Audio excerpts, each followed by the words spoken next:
Hello everyone, Real Life Madness here with a new series. With everything going on in the world, I've had more time at home and more time to work on something that I'm really passionate about.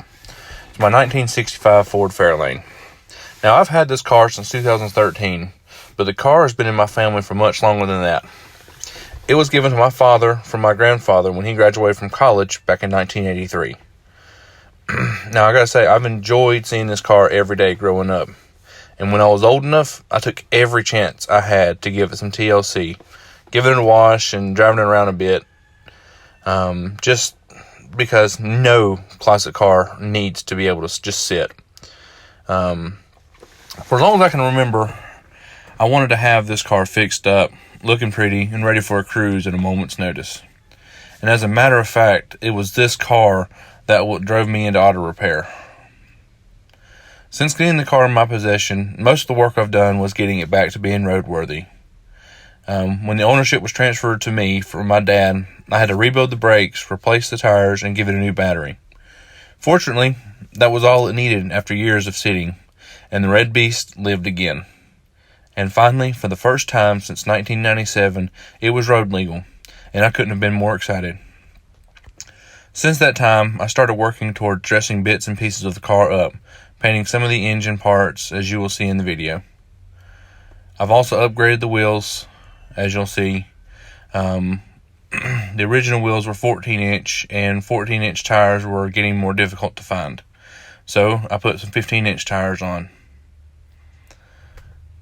Now, I've upgraded again, and put some 17s on there, because 15s, it's harder to find used tires for those as well.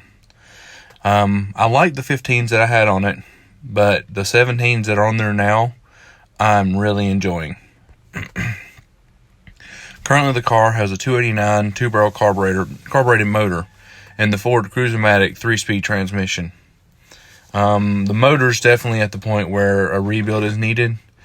It'll still run, and I can drive it back and forth to work if I wanted to, but you can definitely tell that there's some work that needs to be done. So in lieu of just simply rebuilding the motor, I was looking at options and found one that I couldn't turn down.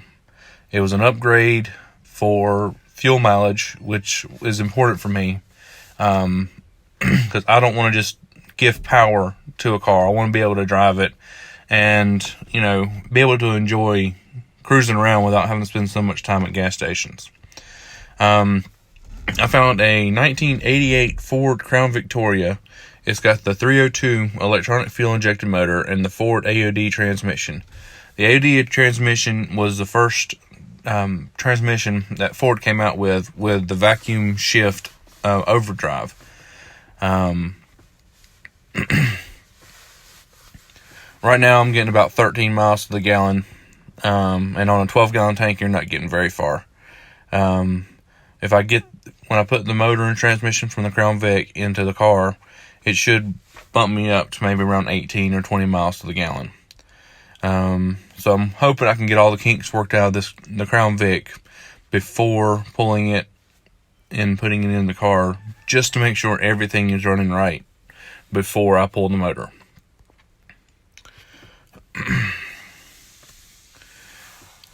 But enough of the backstory on the car. In the following video, you'll see the kind of transformation this car has made during its long life within my family. Most of it, unfortunately, was sitting under a shelter, which fortunately for it, it was under a shelter, but the unfortunate side is it was not being driven. If you enjoy what you're watching, drop a like on the video. If you wish to follow along with how this car turns out, as well as we dig into stories people have had where this car has shaped them in some ways, please subscribe. And if you got any ideas on mods to do to the car, feel free to comment below. I'll also list in the description all the current ideas I have for this car and how I want to shape it as it progresses. Feeling like it's out gear, driving towards the sun with a rose and a gun. Feel the wind in my hair, going nowhere I swear, like an outlaw on the run. Dangerous but it's so fun, running, no. Hold on, don't let go. Running, no.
Thanks for watching. I've enjoyed sharing this with you, and I hope you stick around to watch more of the progression as I go along. Like most people, I have a lot going on, and I'm actually expecting the birth of my daughter very soon, so progress may be slow. However, I would rather have slow progress than no progress. Take care, everyone, and I hope to see you again soon.